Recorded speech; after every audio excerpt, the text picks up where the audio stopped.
और भी बहुत सारे लोग खड़े हुए थे। उसने दुकानदार को कई बार बुलाया, लेकिन वहां पर भीड़ इतनी थी कि दुकानदार का ध्यान उसकी तरफ गया ही नहीं। और फिर उस बच्ची को थोड़ा सा गुस्सा आया तो उसने अपनी मिट्टी की गुल्लक ले करके वहीं काउंटर पर जोर से रख दी, जिसके बाद में जो दुकानदार था और जितने भी लोग खड़े थे वो सब उस बच्ची की तरफ देखने लग गए। और फिर उस दुकानदार ने उस बच्ची से पूछा, बेटे आपको क्या चाहिए? तो वो बड़े ही भोलेपन से बोली कि मुझे एक चमत्कार चाहिए। ये सुनकर के दुकानदार को कुछ समझ नहीं आया, ना ही वहां पर जो लोग थे उनको कुछ समझ में आया, और सब उसकी तरफ देखने लग गए। फिर दुकानदार ने बोला, बेटे चमत्कार तो यहां पर नहीं मिलता है। तो बच्ची को लगा कि वो उससे झूठ बोल रहा है, तो बच्ची ने कहा कि मेरी गुल्लक में बहुत पैसे हैं, आप बताओ आपको कितने पैसे चाहिए, लेकिन मैं आज यहां से चमत्कार लेकर के ही जाऊंगी। तो वहीं काउंटर पे एक और आदमी खड़ा था, उसने उस बच्ची से पूछा कि बेटे क्यों चाहिए तुमको चमत्कार?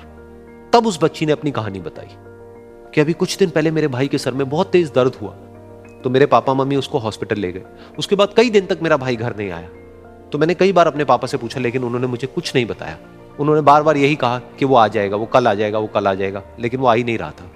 तो मैंने देखा कि मम्मी रो रही है, और पापा मम्मी को कह रहे थे कि उसकी दवाइयों के लिए और उसके इलाज के लिए जितने पैसे चाहिए उतने मेरे पास में नहीं है, अब उसको कोई चमत्कार ही बचा सकता है।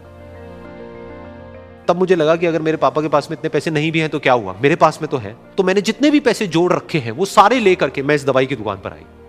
फिर उस आदमी ने उस बच्ची से पूछा, कितने पैसे हैं तुम्हारे पास में? ये सुनते ही उस बच्ची ने अपनी गुल्लक उठाई, जमीन पर फेंकी और तोड़ दी, और पैसे गिनने लग गई। बाकी सब लोग खड़े होकर के उसको देख रहे थे। थोड़ी देर बाद उसने सारे पैसे अपने हाथ में इकट्ठे किए और बोली, मेरे पास में पूरे 19 रुपए हैं। वो जो आदमी वहां पर खड़ा था वो थोड़ा सा मुस्कुराया और बोला कि अरे तुम्हारे पास में तो पूरे पैसे हैं, इतने का ही तो आता है चमत्कार। ये सुनकर के वो बच्ची बहुत खुश हो गई और बोली कि चलो मैं आपको अपने पापा से मिलवाती हूं।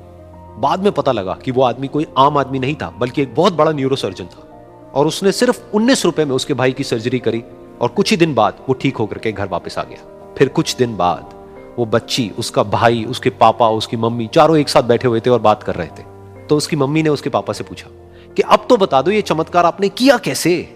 तो उन्होंने अपनी बेटी की तरफ देखा और बोले, ये चमत्कार मैंने नहीं, इसने किया है।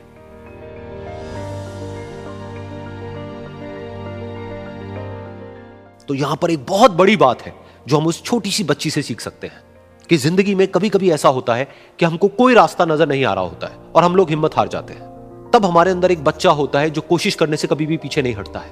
वो हार मानने को तैयार नहीं होता है क्योंकि उसको ना शब्द समझ नहीं आता है। वो बच्चा जिसके लिए कुछ भी नामुमकिन नहीं है, क्योंकि वो हर हाल में कोशिश करता ही रहता है।